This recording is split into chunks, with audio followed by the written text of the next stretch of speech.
Dear student, आज हम 3D series के एलिमेंट की केमिस्ट्री के गुणों के बारे में पढ़ेंगे, जो कि BSc part second inorganic chemistry के सिलेबस में। बच्चों, हमने 3D सीरीज के एलिमेंट्स के बहुत सारी गुण प्रॉपर्टीज़ के बारे में पहले पढ़े हैं।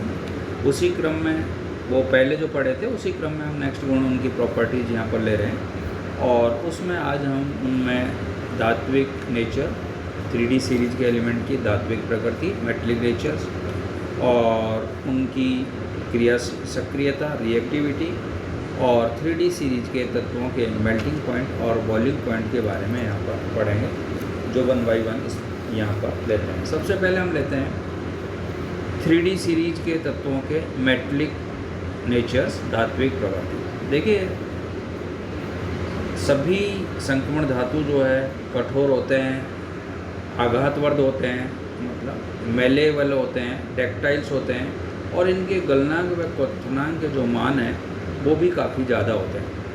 ये विद्युत और उष्मा के क्या होते हैं, सुचालक होते हैं, और ये इनमें प्रॉपर्टी पाई जाती है। और ये सब प्रॉपर्टी है वो उन तत्वों के अंदर, उन धातुओं के अंदर पाई जाती है, उन तत्वों में पाई जाती है जिनमें धात्विक गुण होता है या वे धातु होते हैं। अधातुओं में इस तरीके की प्रॉपर्टी नहीं पाई जाती है, और इसी कारण हम कह सकते हैं कि समस्त संपूर्ण तत्व धात्विक प्रकृति या नेचर के होते हैं।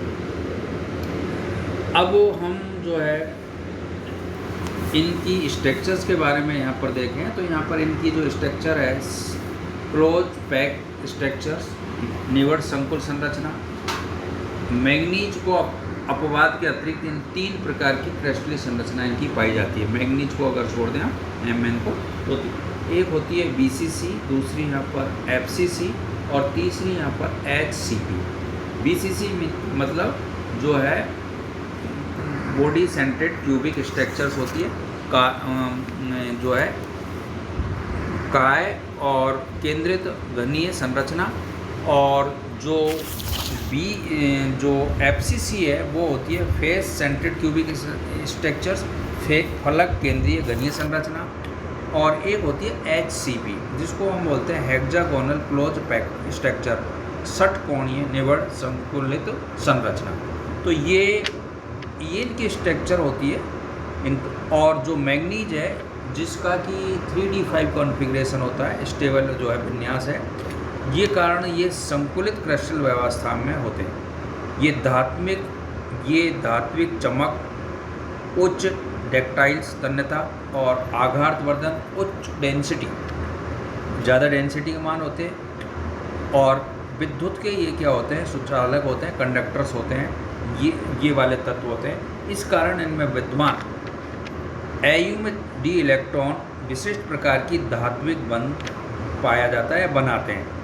इन सब धातुओं में क्रिस्टलीय संरचना को सामान्य धात्विक बंध के साथ साथ DD अतिव्यापन द्वारा, जैसा कि यहाँ पर ऊपर चित्र में दिया है, द्वारा सहसंयोजक बंध भी बनाते हैं। मतलब मेटलिक बॉन्ड के साथ साथ ये सहसंयोजक बॉन्ड भी बनाते हैं, और ये सहसंयोजक बॉन्ड है वो बनाते हैं DD ओवरलैपिंग द्वारा संकुल धातुओं में सहसंयोजक, जैसा कि चित्र में दिया है, एक की D ऑर्बिटल, दूसरे की D ऑर्बिटल।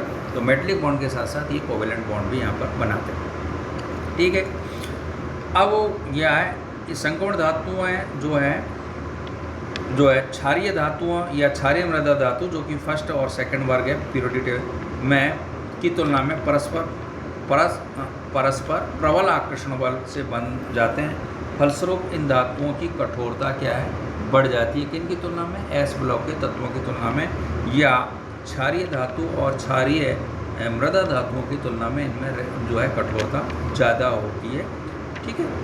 अब यहाँ पर देखिए, अगर इन परमाणुओं की एंथैल्पी और परमाणुवीय एंथैल्पी ऑफ एटोमाइजेशंस, गलनांक व क्वथनांक के मान उच्च हो जाते हैं, और ये अयुग्मित इलेक्ट्रॉन संख्या बढ़ने के साथ साथ इनमें धात्विक बंध की सामर्थ्यता या इसकी स्ट्रेंथ या धात्विक बंध जो है सामर्थ्य बढ़ती जाती है, धात्विक बंध इसमें मजबूत होता जाता है। स्कैंडियम से क्रोमियम तक धात्विक कठोरता बढ़ती जाती है, और क्रोमियम से जिंक तक वापस ये घटती जाती है, क्योंकि स्कैंडियम से क्रोमियम तक अनपेड इलेक्ट्रॉन की संख्या बढ़ेगी और फिर जो है उसके बाद में क्रोमियम से जिंक तक जो है फिर जो है वापस अनपेड इलेक्ट्रॉन की संख्या घटती है। कहने का मतलब ये जो डी ब्लॉक के तत्व है ये धात्विक मेटलिक नेचर के या इनमें धात्विक गुण पाया जाता है और जो धातुओं के अंदर या धात्विक गुण के लिए जो चीज़ें होनी चाहिए वो सभी इनमें विद्यमान रहती है। तो ये हमने थोड़ा सा ये मेटलिक पॉइंट नेचर है डी ब्लॉक तत्वों का या ट्रांजिशन एलिमेंट का उसके बारे में यहाँ पर बच्चों पढ़ा, जिस पर शॉर्ट नोट्स आता है। अब इसी क्रम में हम लेते हैं इनकी रिएक्टिविटी। देखिए हमने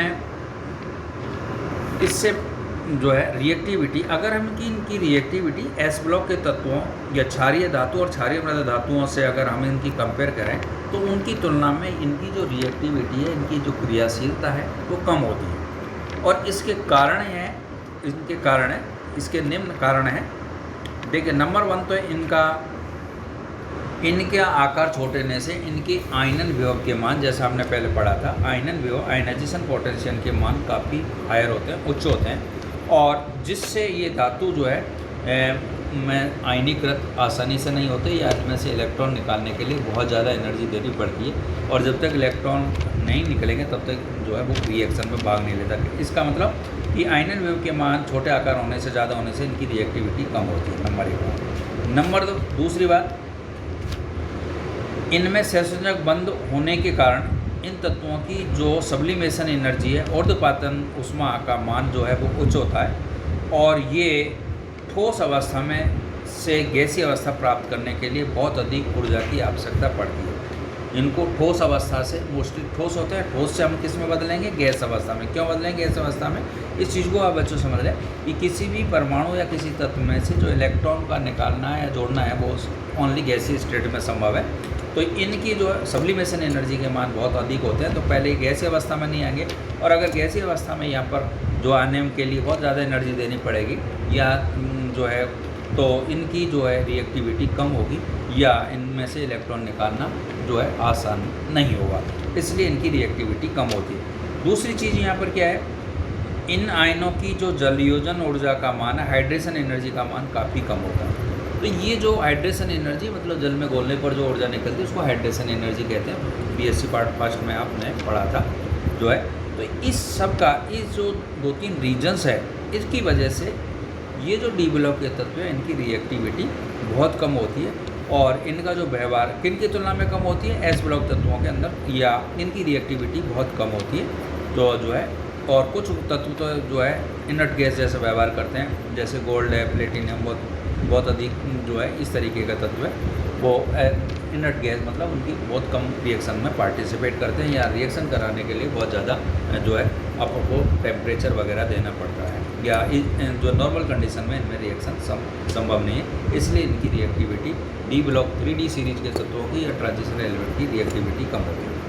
इसी क्रम में नेक्स्ट जो है हमारा पॉइंट जो लेंगे वो लेंगे हम यहाँ पर जो है मेल्टिंग पॉइंट्स और बॉइलिंग पॉइंट्स। देखिए इन तत्वों के जो मैंने अभी ऊपर बताया था आपको, अभी अपन ने डिस्कस किया था कि इन तत्वों के जो मेल्टिंग पॉइंट और बॉइलिंग पॉइंट के मान काफ़ी हायर होते हैं, उच्च होते हैं, बहुत ज़्यादा होते हैं और उस वजह से इनकी रिएक्टिविटी कम होती है। तो देखिए हम यहाँ पर जो है यहाँ पर ये सारणी दी गई है, इस सारणी के अंदर जो है जो फर्स्ट 3D सीरीज के एलिमेंट है या जो 3D सीरीज के एलिमेंट या 3D सीरीज के ट्रांजिशन एलिमेंट है उनके मेल्टिंग पॉइंट भी दिए गए हैं और उनके जो है बॉइलिंग पॉइंट भी दिए हैं। देखिए इस और डिग्री सेल्सियस में है ये सभी।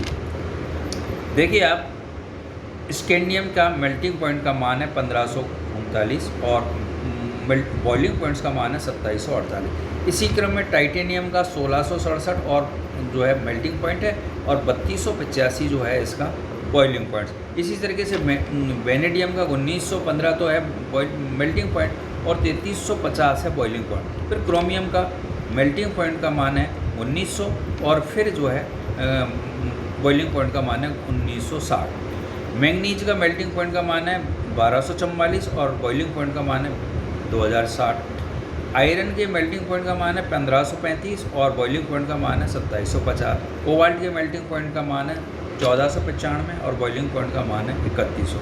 निकेल के मेल्टिंग पॉइंट का मान है 1452 और जो है बॉइलिंग पॉइंट का मान है 2920 और कॉपर का मेल्टिंग पॉइंट है 1083 और बॉइलिंग पॉइंट है 2570 और जिंक का मेल्टिंग पॉइंट का मान है 420 और बॉइलिंग पॉइंट का मान है 207।